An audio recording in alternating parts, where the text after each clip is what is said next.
तो hello students, आज हमारा टॉपिक है इंपॉर्टेंट ऑब्जेक्टिव क्वेश्चंस एंड उसके सॉल्यूशन। और हमारा क्या है, टारगेट नीट। और चैप्टर हम आज स्टार्ट कर रहे हैं इलेक्ट्रोस्टैटिक्स 1। दैट मीन्स इलेक्ट्रोस्टैटिक्स 1 में हम पढ़ेंगे इलेक्ट्रिक चार्ज एंड फील्ड के बारे में। तो इस चैप्टर से रिलेटेड इंपॉर्टेंट क्वेश्चन आज हम डिस्कस करते हैं। ओके, तो हमारा आज का जो पहला क्वेश्चन है, हम देते हैं अपना पहला क्वेश्चन। पहला क्वेश्चन कहता है, consider a neutral conducting sphere. Okay, A positive point charge is placed outside the sphere, the net charge on the sphere is 10। कह रहा है कि हमारे सामने एक न्यूट्रल कंडक्टिंग स्फीयर चार्ज है। मान लो ये हमारे पास एक, ठीक है, ये कैसा है, ये एक न्यूट्रल है। ठीक है, न्यूट्रल कहने का मतलब क्या होता है, जब भी न्यूट्रल कहा जाए तो ऐसा नहीं है कि इस पे चार्ज नहीं है। न्यूट्रल कहने का मतलब है जितने पॉजिटिव चार्ज उतने इक्वल टू नेगेटिव चार्ज, यानी दोनों चार्ज की वैल्यू इक्वल होगी, नंबर ऑफ चार्ज की वैल्यू इक्वल होगी, पॉजिटिव एंड नेगेटिव, तो हम उस चीज को कहते हैं न्यूट्रल। अब कह रहा है कि इसके सामने एक पॉजिटिव पॉइंट चार्ज को सामने ला जा रहा है outside the sphere. Okay, let suppose कि हमने इसके सामने एक पॉजिटिव चार्ज, ठीक है, ये कैसा चार्ज है, ये पॉजिटिव चार्ज है, हमने इसके सामने लाया। तो अब क्या होगा, तो देखो जैसे हम सामने लाएंगे तो ये जो पॉजिटिव चार्ज है, जो स्मॉलर स्फीयर का, इस बिगर स्फीयर के, ठीक है, इस बिगर स्फीयर के जो लोअर पोर्शन होगा, मतलब जहां पर पॉजिटिव चार्ज होगा, वो चीज हमारा यहाँ पर क्या आ जाएगा, नेगेटिव चार्ज। ठीक है, नेगेटिव चार्ज क्यों आएगा, क्योंकि ये पॉजिटिव चार्ज नेगेटिव चार्ज को अट्रैक्ट करेगा। तो एट द सेम टाइम जितने नेगेटिव चार्ज होंगे इंड्यूस इसके लोअर सरफेस पे, उतने ही पॉजिटिव चार्ज इंड्यूस हो जाएंगे इसके अपर सरफेस पे। अच्छा, अपर सरफेस पे पॉजिटिव क्यों, क्योंकि जो हमारा यहाँ पर जो लोअर स्फीयर है ना, ये लोअर स्फीयर ये क्या करेगा, इस नेगेटिव चार्ज को तो अट्रैक्ट करेगा, यानी इसलिए नेगेटिव चार्ज इसके लोअर पोर्शन पे आ जाएगा। और ये जो नेगेटिव पॉजिटिव चार्ज है स्मॉल स्फीयर पर, ये इस बिगर स्फीयर पे जो भी पॉजिटिव चार्ज होगा उसको ये रिपेल करेगा, मतलब मैक्सिमम दूर भेजना चाहेगा। तो क्या होगा, इसलिए पॉजिटिव चार्ज अपर सरफेस पे आ जाएंगे। अभी बात करें तो यहाँ पर जितने नेगेटिव चार्ज है, ठीक है, ये इक्वल है किसके, ऊपर वाले पॉजिटिव चार्ज के। तो कह रहा है कि the net charge on the sphere is 10, यानी इस पर नेट चार्ज कितना होगा। ठीक है, इससे हमसे पूछा जा रहा है कि इस पर नेट चार्ज कितना होगा। तो बताओ नेट चार्ज कितना, अभी भी जितने पॉजिटिव हैं उतना ही नेगेटिव है, बस क्या है, ये डिस्ट्रीब्यूट हो गया है ना, नेगेटिव नीचे आ गया तो पॉजिटिव ऊपर चला गया। तो अभी भी नेट चार्ज कितना होगा, नेट चार्ज कितना होगा, 0 होगा। तो देखते हैं हमारा ऑप्शन क्या है, नेगेटिव चार्ज नेगेटिवली, इस पर जो टोटल चार्ज है वो नेगेटिव होगा, नहीं, negative charge net charge negative तो नहीं है, नेगेटिव या पॉजिटिव दोनों है, तो पहला ऑप्शन तो नहीं होगा। दूसरा क्या है, नेगेटिव चार्ज होगा ये हमारा पूरा का पूरा sphere, and appears only at the point on the sphere closest to the point charge, यानी क्या पॉइंट चार्ज के सामने वाले पोर्शन पे बस नेगेटिव चार्ज होगा। ठीक है, और ये पूरे स्फीयर पर होगा। ठीक है, ये पूरा यूनिफॉर्मली होगा, यूनिफॉर्मली भी नहीं होगा, मैक्सिमम नेगेटिव चार्ज इसमें क्या होगा, मैक्सिमम नेगेटिव चार्ज सामने आएंगे, और जैसे हम दूर तक चले जाएंगे नेगेटिव चार्ज दूर दूर चले जाएंगे। ठीक है, मतलब ये कैसा होगा, ये हमारा नॉन यूनिफॉर्म होगा। ओके, तो ये भी चीज हमारा नहीं होगा। ऑप्शन नंबर 3 आता है, कहता है कि ये पूरा नेगेटिव चार्ज होगा and distributed non uniformly over it's entire surface of the sphere. क्या पूरे सरफेस जो बिगर स्फीयर है, क्या इसके पूरे सरफेस पे नेगेटिव चार्ज आ गया है, नहीं, सिर्फ लोअर सरफेस पे आया है, और कैसा है, नॉन यूनिफॉर्म, यानी ये भी ऑप्शन नहीं होगा। तो ऑप्शन में कौन सा बचा हमारा 4। ऑप्शन नंबर 4 मतलब इस पे जो नेट चार्ज है वो कितना होगा, नेट चार्ज होगा हमारा 0। तो हमारा हो गया ऑप्शन नंबर 4। ओके, तो ये था हमारा आज का पहला क्वेश्चन। अब हम आते हैं अपने अगले क्वेश्चन की ओर। नेक्स्ट क्वेश्चन कह रहा है, two balls carrying charge +7 microcoulomb and -5 microcoulomb attract each other with a force F. If a charge -2 microcoulomb is added to both, the force between them will be। कह रहा है, देखो सबसे पहले कह रहा है कि मान लो मेरे पास एक -7 माइक्रोकूलम का चार्ज है, और +7 माइक्रोकूलम का चार्ज है, और उसके अलावा मेरे पास एक -5 माइक्रोकूलम का चार्ज है। लेट सपोज इनके बीच डिस्टेंस आर है, इनके सेंटर के बीच डिस्टेंस मान लो आर है, ठीक है। ये क्या है, स्फीयर चार्ज है, तो क्या है इनके बीच जो फोर्स लग रहा है उस फोर्स की वैल्यू एफ है। तो देखें, अब देखो, एक चार्ज पॉजिटिव एक चार्ज नेगेटिव, तो अपोजिट चार्ज क्या करते हैं, अट्रैक्ट करते हैं, इसलिए उन्होंने यहाँ लिखा हुआ है अट्रैक्ट। तो इस फोर्स की वैल्यू क्या होगी, इस फोर्स की value k 7 into 10⁻⁻6 into 5 into 10⁻⁻6 divide by r square, अगर डिस्टेंस आर है तो, ठीक है। फोर्स कैसा है, अट्रैक्टिव, ठीक है, एक चार्ज पॉजिटिव और दूसरा नेगेटिव, ये वैल्यू हो गई हमारी। अब कह रहा है कि हमने क्या किया कि दोनों पर कितना चार्ज ऐड कर दिया, -2 माइक्रोकूलम। अब अगर ये -2 माइक्रोकूलम चार्ज इस +7 माइक्रोकूलम पे अगर आप दोगे तो क्या होगा, नेट चार्ज कितना हो जाएगा, +7 -2 मतलब +5 माइक्रोकूलम चार्ज आ गया। सिमिलरली जो हमारा अदर स्फीयर है उस पर अगर आप -2 माइक्रोकूलम चार्ज दोगे, तो पहले से -5 था और अब -2 और हमने दे दिया, तो अब नेट चार्ज कितना हो जाएगा इस पे, -7 माइक्रोकूलम, और अभी भी डिस्टेंस सेम रखा है हमने आर। तो लेट सपोज अभी फोर्स की वैल्यू एफ डैश है, तो एफ डैश की वैल्यू कैसे लिखेंगे, k into 5 into 10⁻⁻6 into 7 into microcoulomb है तो 10⁻⁻6 divide by r square. Okay, force कैसा होगा, अट्रैक्टिव या रिपल्सिव, देखो एक चार्ज पॉजिटिव हो गया एक चार्ज नेगेटिव, तो अभी भी फोर्स कैसा है, अट्रैक्टिव फोर्स है, नहीं, ओके, अट्रैक्टिव फोर्स होगा। अब इन दोनों फोर्स अगर आप देखो, इन दोनों की वैल्यू अगर आप देखो, तो इसकी वैल्यू कितनी आई थी, इसकी वैल्यू होगी k into 35 into 10⁻⁻12 divide by r square. इस वैल्यू को कैलकुलेट करो तो इसकी वैल्यू आएगी k into 35 into 10⁻⁻12 divide by r square, ठीक है, एफ डैश की वैल्यू। तो यहाँ से हम क्या दे सकते हैं कि जो वैल्यू एफ की है वही वैल्यू एफ डैश की आ रही है, यानी एफ डैश किसके इक्वल होगा, एफ के इक्वल होगा। तो हमारा करेक्ट आंसर कौन सा होगा, करेक्ट आंसर होगा हमारा ऑप्शन नंबर 1। ओके, बात समझ आ गई, सिंपल क्वेश्चन है, आपको बस कंसेप्ट याद रखना है, ठीक है, कंसेप्ट को बस अप्लाई करो, आंसर आपका खुद ब खुद आ जाएगा, ठीक है। अब हम आते हैं अपने अगले क्वेश्चन की ओर। इस क्वेश्चन में हमसे कह रहा है कि फिगर बिलो सोन रेगुलर हेक्सागन, एक रेगुलर हेक्सागन है, ठीक है, टोटल 4 रेगुलर हेक्सागन गिवन है, उसमें चार्ज की जो पोजीशन है उसके वर्टिसेस पे वो अलग अलग गिवन है। तो कहता है कि in which of the following cases is the electric field at the centre is zero, यानी ये जो 4 हमें डिफरेंट डिफरेंट केस दिया हुआ है, इन 4 केस में से कौन सा एक ऐसा फिगर है, यानी कौन सा एक ऐसा अरेंजमेंट है जिसके सेंटर पे इलेक्ट्रिक फील्ड की वैल्यू जीरो हो, यानी अगर ये सेंटर है तो यहाँ पर इलेक्ट्रिक फील्ड की वैल्यू कितनी होनी चाहिए, इस इलेक्ट्रिक फील्ड की वैल्यू जीरो होनी चाहिए।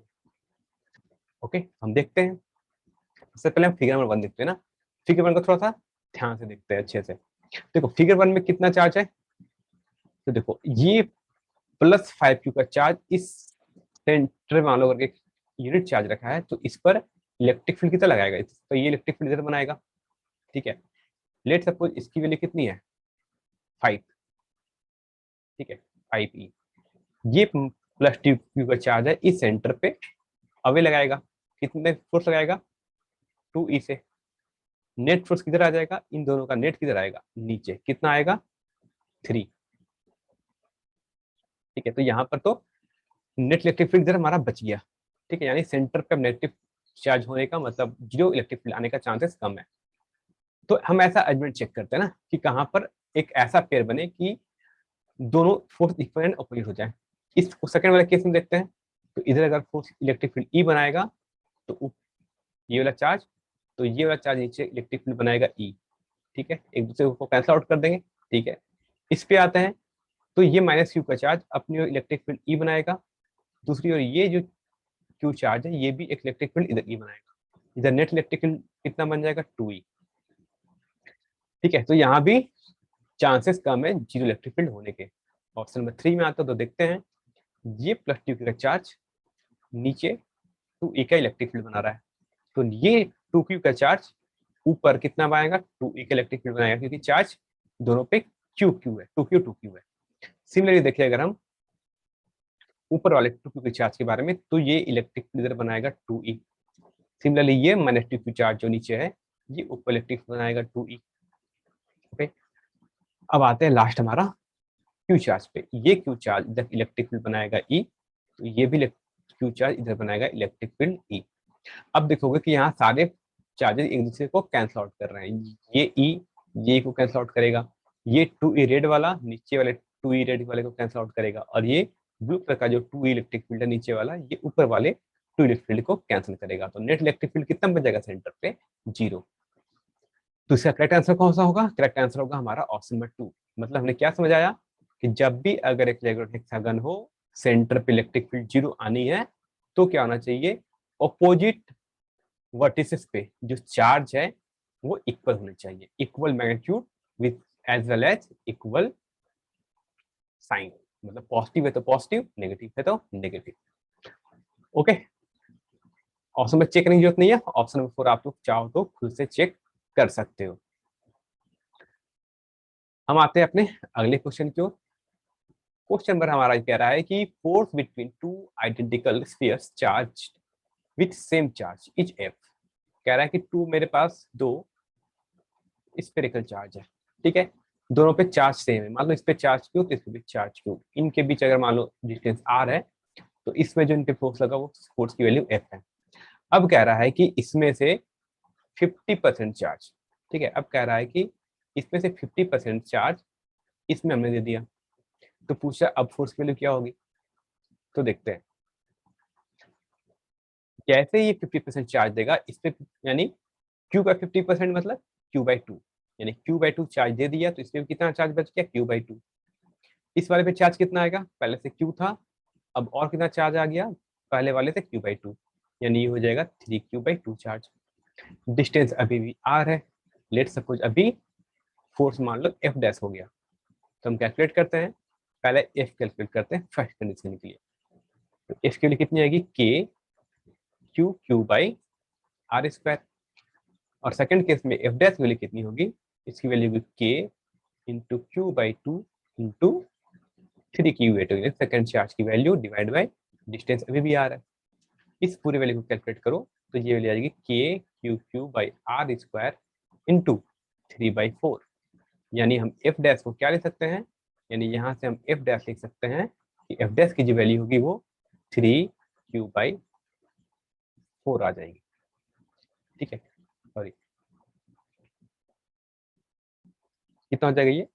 3/4F, यानी पहले पे जो फोर्स थी अब वो फोर्स कितनी हो जाएगी? 3/4 टाइम ऑफ ओरिजिनल फोर्स हो जाएगी। तो हमारा करेक्ट आंसर कौन सा होगा? हमारा करेक्ट आंसर होगा ऑप्शन नंबर 1, ठीक है।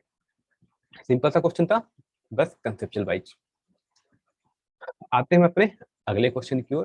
कह रहा है which one of the following pattern of electrostatic line of force is not possible. इनमें से कौन सी electrostatic line of force possible नहीं है? तो याद रखो इलेक्ट्रोस्टैटिक फोर्स की प्रॉपर्टीज। पहले देखते हैं, पहला क्या था, क्या ये लाइन पॉसिबल है? ऑप्शन 1। तो ऑप्शन 1 में देखो कुछ इस टाइप से पैरेलल इलेक्ट्रिक फील्ड लाइंस है, यानी इलेक्ट्रिक लाइन ऑफ फोर्सेस है। पॉसिबल है? हाँ पॉसिबल है। ये कैसा फोर्स होगा? ये यूनिफॉर्म होगा। कब होता है ऐसा? जब पैरेलल लाइंस ऑफ फोर्स आती है, ठीक है। इसे क्या कहते हैं? इसे कहते हैं यूनिफॉर्म। और ये कहाँ से आ रही है? ये इनफाइनाइट से आ रही है, ठीक है, यानी ये तो पॉसिबल है। हमसे पूछा गया नॉट पॉसिबल।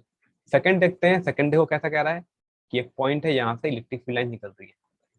तो आप सभी को पता होगा कि अगर किसी चार्ज से electric field line away from the charge आ रही है, तो चार्ज कैसा होता है? ये प्लस क्यू चार्ज होता है, यानी ये प्लस क्यू चार्ज का ग्राफ है। ये भी सही है, ये नहीं भी गलत नहीं है। और समय थर्ड आते हैं, थर्ड में क्या कह रहा है देखो, थर्ड कुछ ऐसा कह रहा है कि इलेक्ट्रिक लाइन ऑफ फोर्स कुछ इस टाइप से। तो हमने क्या पढ़ा है? हमने पढ़ा है क्या कि इलेक्ट्रिक लाइन ऑफ फोर्सेस जो होती हैं वो भी क्लोज लूप में एग्जिस्ट नहीं करती हैं, यानी क्लोज लूप में एग्जिस्ट नहीं करती है कभी भी इलेक्ट्रिक लाइन ऑफ फोर्स। यानी हमारा ऑप्शन नंबर थर्ड गलत हो गया, ठीक है। हमसे पूछा था कि कौन सी पॉसिबल नहीं है। ऑप्शन नंबर 4 देखोगे तो ऑप्शन नंबर 4 ही पॉसिबल है, क्योंकि क्या कर रहा है? ये बता रहा है पॉजिटिव चार्ज है ना, इस इलेक्ट्रिक फील्ड लाइंस सिर्फ कुछ डायरेक्शन में दिखाई गई है इस टाइप से। जब ये पॉसिबल है, पॉसिबल कौन नहीं था, हमारा ऑप्शन नंबर थर्ड। आते हैं अपने अगले क्वेश्चन की ओर। हमारा अगला क्वेश्चन कह रहा है एक conducting sphere of radius r, ठीक है, यानी एक कंडक्टिंग स्फीयर है जिसकी रेडियस आर, ठीक है।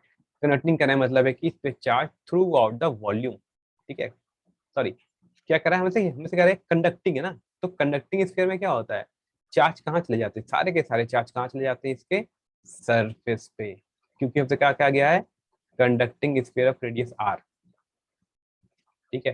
कंडक्टिंग स्फीयर जैसे कहा, चार्ज को कहाँ ले जाओ, सीधा सरफेस पे। इस पर टोटल चार्ज कितने की वैल्यू है, पूरे चार्ज की वैल्यू क्यू है।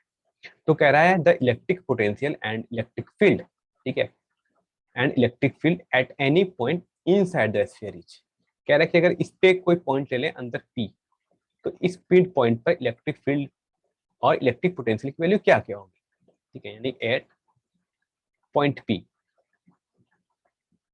ठीक है। इसकी बात करते हैं, कहता है पोटेंशियल कितना होगा, पोटेंशियल को V से डिनोट करते हैं। तो पोटेंशियल हमने पढ़ा क्या होता है कि किसी भी कंडक्टिंग स्फीयर के लिए electric field up to surface कैसी होती है, inside inside the conducting sphere कैसी पोटेंशियल होती है, यूनिफॉर्म होती है यार, कांस्टेंट होती है। और इसकी वैल्यू कितनी होती है, इसकी वैल्यू होती है Q/4πε0 into radius of the sphere.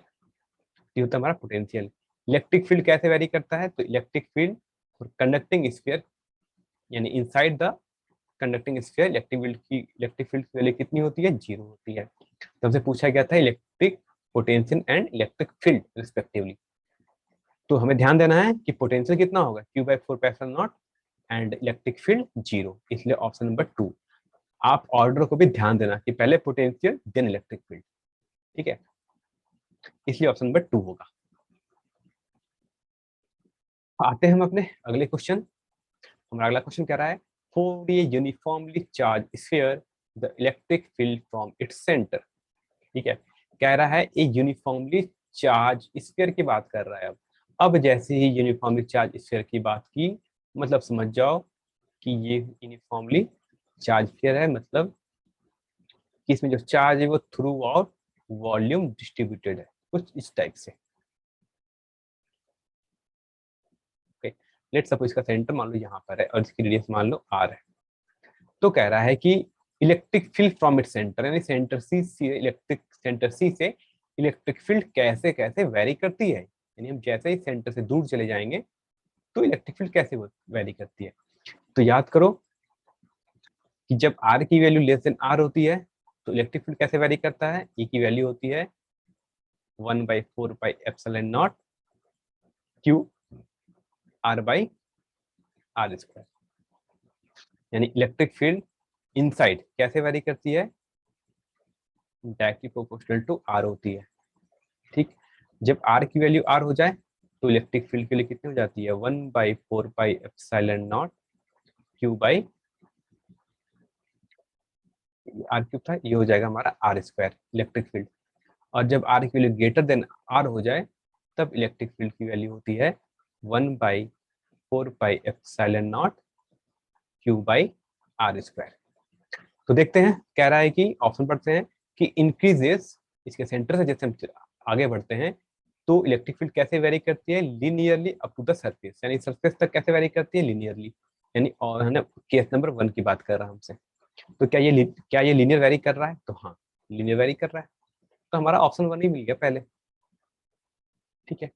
Second पूछते हैं डिक्रीजेस लीनियरली, नहीं डिक्रीज तो नहीं कर रहा है क्योंकि डायरेक्टली डिपेंड कर रहा है और पॉजिटिव साइन है इसलिए। थर्ड ऑप्शन कहता है कि remains zero up to the surface, यानी electric field up to the surface zero होता है, नहीं जीरो किसके लिए होता है, जीरो होता है ओनली कंडक्टिंग स्फीयर के लिए, ये कह रहा है यूनिफॉर्मली चार्ज स्फीयर के लिए। तो up to the surface electric field के लिए जीरो नहीं होगी, इसलिए ऑप्शन नंबर 3 भी गलत। ऑप्शन नंबर 4 कहता है first increases and then decreases up to the surface. तो कह रहा है कि इसके सेंटर से अगर हम चले जाएं तो कुछ दूर तक वैल्यू बढ़ेगी, उसके बाद स्फीयर के अंदर ही इलेक्ट्रिक फील्ड डिक्रीज कर जाएगी।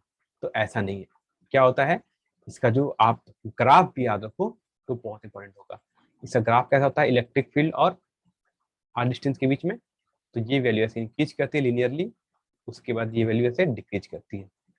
ठीक है, ये पॉइंट कौन सा होता है, ये होता है इसका जब आर की वैल्यू सरफेस पे होता है और यहाँ पर हमें मैक्सिमम इलेक्ट्रिक फील्ड मिलती है। ठीक है, ये होता है हमारा इलेक्ट्रिक मैक्सिमम, इसलिए हमारा ऑप्शन नंबर कौन होगा, ऑप्शन नंबर 1 होगा सही। हम आते हैं अपने अगले क्वेश्चन पे। हमारा अगला क्वेश्चन कह रहा है electric field at a distance r from an infinitely large non conducting sheet is proportional to. Okay, अब याद करो क्वेश्चन में क्या क्या लिखा है, सारे टर्म को पढ़ते हैं। Electric field at a distance r from an infinitely large non conducting sheet. Non conducting sheet के लिए फॉर्मूला क्या होता था, वो नॉन कंडक्टिंग शीट।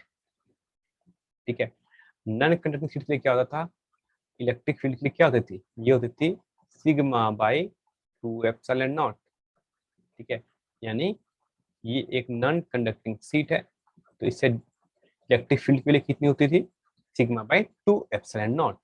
क्या ये सिग्मा क्या है, सिग्मा होता था surface charge density, surface charge density मतलब charge per unit area. Okay, तो अब देखो ये इलेक्ट्रिक फील्ड क्या किसी भी तरह डिस्टेंस आर पे डिपेंड कर रहा है कि एट ए डिस्टेंस आर पे इलेक्ट्रिक फील्ड के लिए कितनी होगी, नहीं, ये एक कांस्टेंट है। ठीक है, ये कैसे इलेक्ट्रिक फील्ड बनाता है, कांस्टेंट इलेक्ट्रिक फील्ड बनाता है। क्यों, क्योंकि ये infinitely long non conducting sheet है। तो ये आर पे कैसे डिपेंड करेगा, यानी ई जो आर पे डिपेंड करेगा r to the power 0, r to the power 0 मतलब 1। ओके, इसलिए हमारा ऑप्शन नंबर होगा, ऑप्शन नंबर 4 हमारा करेक्ट आंसर होगा। ओके, बात समझ आ गई। तो हम आते हैं अपने अगले क्वेश्चन की ओर। हमारा अगला क्वेश्चन कहता है an electric dipole is placed in uniformly electric field. ठीक है, uniformly electric field E at an angle theta, then the torque and potential energy at this angle is given by। let's suppose ये हमारा electric field है ना, ये हमारी electric field हो गई। कह रहा है इसमें एक डायपोल रखा है, डायपोल कैसे रखा है, ऐसे माइनस क्यू चार्ज ऐसे प्लस क्यू चार्ज ऐसे, ताकि इलेक्ट्रिक डायपोल की डायरेक्शन कैसे हो जाए, माइनस क्यू से प्लस क्यू की ओर। और ये हमारा इलेक्ट्रिक फील्ड है, इनके बीच एंगल कितना है, कह रहा है इनके बीच एंगल थीटा है। तो टॉर्क का फॉर्मूला क्या होता है, याद करो, टॉर्क को हम वेक्टर फॉर्म में लिखते हैं P क्रॉस E। ठीक है, और इसकी वैल्यू लिखते हैं हम PE साइन थीटा। ये क्या होता है, ये होता है हमारा टॉर्क की वैल्यू।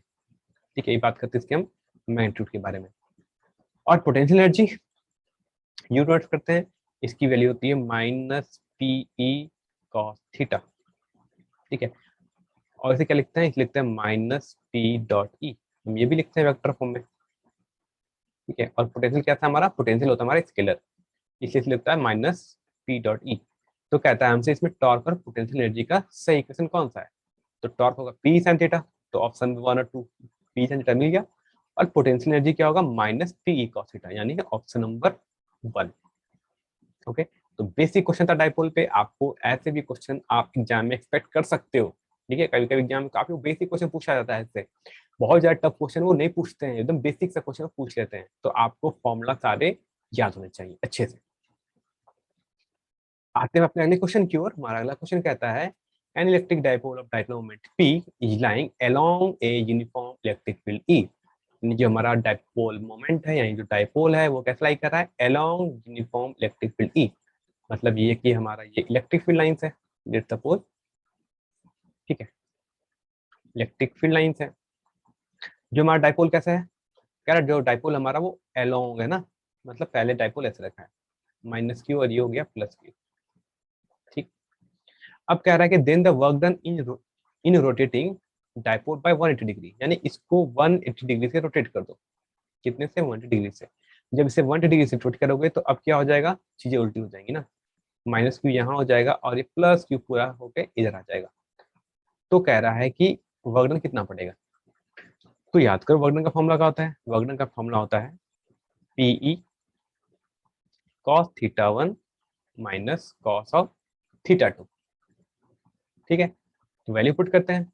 थीटा 1 कितना है, यानी स्टार्टिंग में इलेक्ट्रिक फील्ड और डायपोल के बीच एंगल कितना था, दोनों एक साइड थे, तो उसमें एंगल था 0 डिग्री। अब एंगल कितना हो रहा है, देखो इलेक्ट्रिक फील्ड और डायपोल के बीच में 180 डिग्री, तो थीटा 2 हो गया हमारा 180 डिग्री। सारे वैल्यू को हम सब्स्टिट्यूट करते हैं, तो उसकी वैल्यू आएगी पीई, कॉस थीटा की वैल्यू 1 और कॉस 180 की वैल्यू -1। सॉल्व करेंगे, वैल्यू कितनी आएगी 2 PE। ये होता है वर्क, और इसे ये कहते हैं मैक्सिमम वर्क डन करते हैं। ठीक है, इसलिए अगर पूछा जाए मैक्सिमम कितना वर्क डन करना पड़ता है, तो उसकी वैल्यू भी होती है 2 PE। तो हमारा करेक्ट आंसर होगा option number 1। Okay, I hope सबको बातें समझ आ रही होंगी। ठीक है, बेसिक क्वेश्चन है, आज का लेक्चर को भी टफ नहीं है। हम इसी पे अगली सीरीज आएगी जब इसमें हम इससे और भी टफ क्वेश्चन पूछेंगे। अभी ये क्वेश्चन वीडियो है आपका एकदम सिंपल सिंपल से एग्जाम प्रॉब्लम पे, जो आपके एग्जाम में पूछे जाते हैं। ठीक है, मैक्सिमम क्वेश्चन आपसे नीट में इजी क्वेश्चन ही आते हैं। हम तक कहता है, हमारा अगला क्वेश्चन कह रहा है कि an electric dipole is placed eight an angle 30 degree with the electric field intensity, यानी थीटा हमें गिवन है 30 डिग्री। ठीक है, और इलेक्ट्रिक फील्ड की वैल्यू कितनी गिवन है 2 × 10⁵ न्यूटन पर कूलम। कह रहा है it experiences a torque equal to 4 newton metre, यानी जो टॉर्क की वैल्यू कितनी है 4 न्यूटन मीटर के इक्वल है। The charge on the dipole, ठीक है, charge on the dipole q की वैल्यू क्या होगी अगर इसमें डाइपोल लेंथ इज 4 मीटर, यानी अगर डाइपोल डी की वैल्यू अगर 4 सेंटीमीटर है, तो 4 सेंटीमीटर मतलब पहले इसको कन्वर्ट कर लेते हैं हम मीटर में, जो हो जाएगा 4 × 10⁻² मीटर। तो टॉर्क का फॉर्मूला क्या होता है, टॉर्क का फॉर्मूला होता है tau is equal to p E sine theta. Okay, value को सब्स्टिट्यूट करते हैं, ये हो गया torque value 4, dipole moment p क्या होता है, पी होता है क्यू × डी, लिखेंगे क्यू, डी की वैल्यू कितनी है 4 × 10⁻², इलेक्ट्रिक फील्ड की वैल्यू 2 × 10⁻6 और साइन 30, साइन थीटा मतलब साइन 30, साइन 30 की वैल्यू होती है 1/2। सॉल्व करते हैं, 2 से 2 कैंसिल, 4 से 4 कैंसिल, तो यहाँ से सॉल्व करो तो क्यू की जो वैल्यू आएगी कितनी आएगी 10⁻² × 10⁻6, तो हो जाएगा 10⁻4।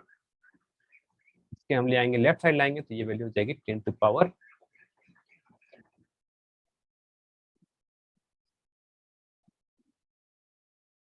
ठीक है, यहाँ से वैल्यू आपकी आएगी अराउंड 10⁻⁻4, वो इसे लिख रहे हैं 2 सॉरी ये 10⁻5 है ना, 10⁻5 है, तो ये हो जाएगा आपका आंसर हो जाएगा 10⁻³ कूलम, यानी क्यू के लिए कितनी हो जाएगी 1 माइक्रो कूलम।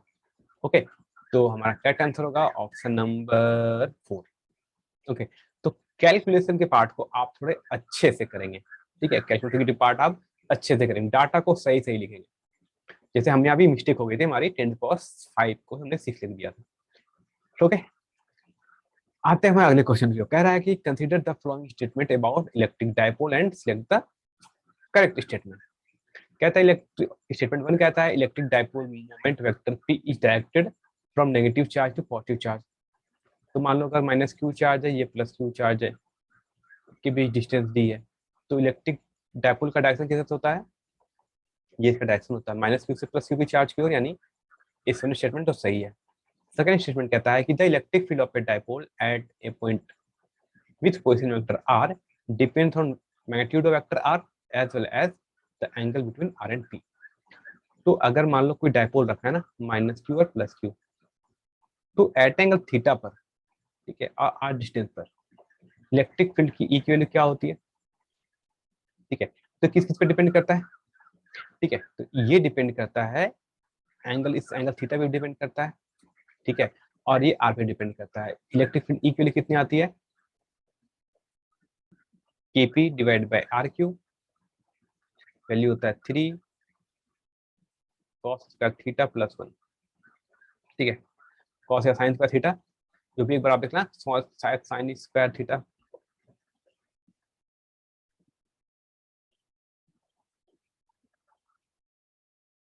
ओके, ये वैल्यू होती है, यानी ये थीटा भी डिपेंड करता है, आर पे भी डिपेंड करता है, और ये एंगल पे भी डिपेंड कर रहा है, और इसके मैग्नीट्यूड पे यानी आर के मैग्नीट्यूड पे भी डिपेंड कर रहा है। तो स्टेटमेंट 2 भी आपका सही हो गया।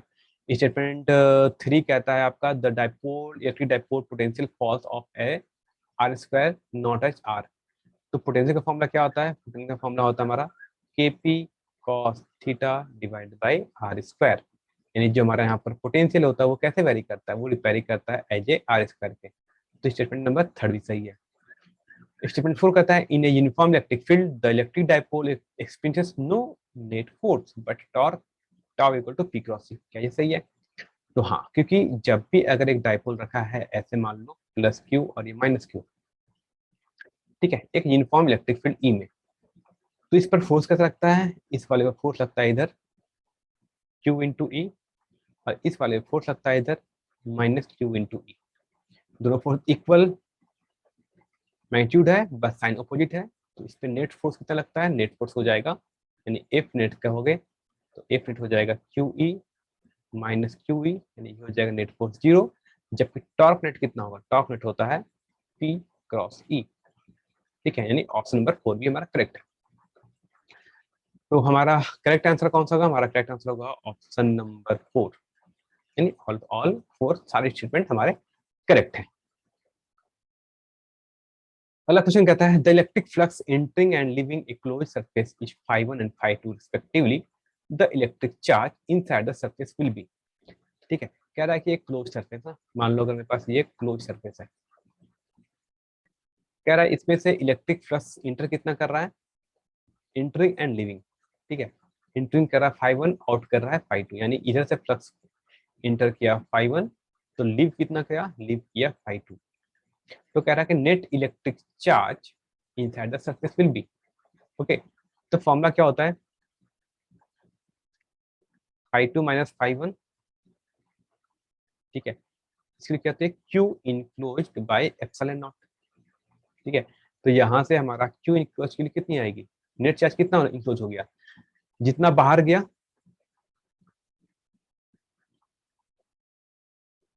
ठीक है, माइनस जितना अंदर आया, तो टोटल नेट चार्ज कितना इंक्लूड हो जाएगा इस पे?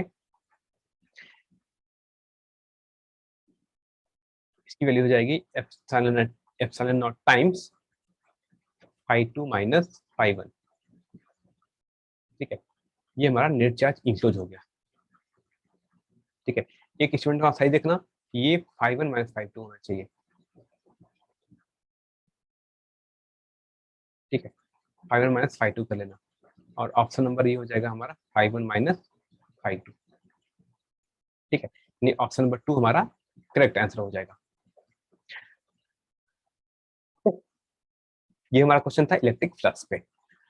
अब हम आते हैं अपने अगले क्वेश्चन पे। हमारा अगला क्वेश्चन कहता है the electric field in a region is in a space is given by E equal to 5I plus 2J newton per coulomb. यानी ये हमारा दिया हुआ है वेक्टर फॉर्म में इलेक्ट्रिक फील्ड। कहता है the electric flux through an area of 2 metre square lying in the x z plane in a signed each. तो कह रहा है कि मान लो अगर ये हमारे पास एक्सेस हो गया ना, एक्स एक्सिस, वाई एक्सिस और ये जेड एक्सिस, कह रहा है इसमें जो इलेक्ट्रिक फील्ड की वैल्यू कैसे वेरी कर रही है? ई की वैल्यू तो गिवन है हमारी 5I प्लस 2J। ठीक है, न्यूटन पर कूलम। अच्छा, एरिया वेक्टर दिया ना, एरिया वेक्टर तो कैसे दिया है? एरिया वेक्टर कह रहा है इसकी वैल्यू तो 2 मीटर स्क्वायर है। ठीक है, यूनिट क्या होगा? मतलब यूनिट वेक्टर फॉर्म में कैसे लिखेंगे? तो कह रहा है कि ये वाई जेड प्लेन में है। ठीक है, यानी वाई जेड यानी इस प्लेन में हमारा कोई एरिया है इस टाइप से। ठीक है, तो एरिया वेक्टर किधर होगा? एरिया वेक्टर होता है इसके हमेशा परपेंडिकुलर, यानी ए वेक्टर किधर आ गया हमारा? एरिया वेक्टर आया है अलोंग एक्स एक्सिस, तो इसको लिखेंगे 2I कैप। तो हमारा फ्लक्स का फॉर्मूला क्या होता है ये ई डॉट ए।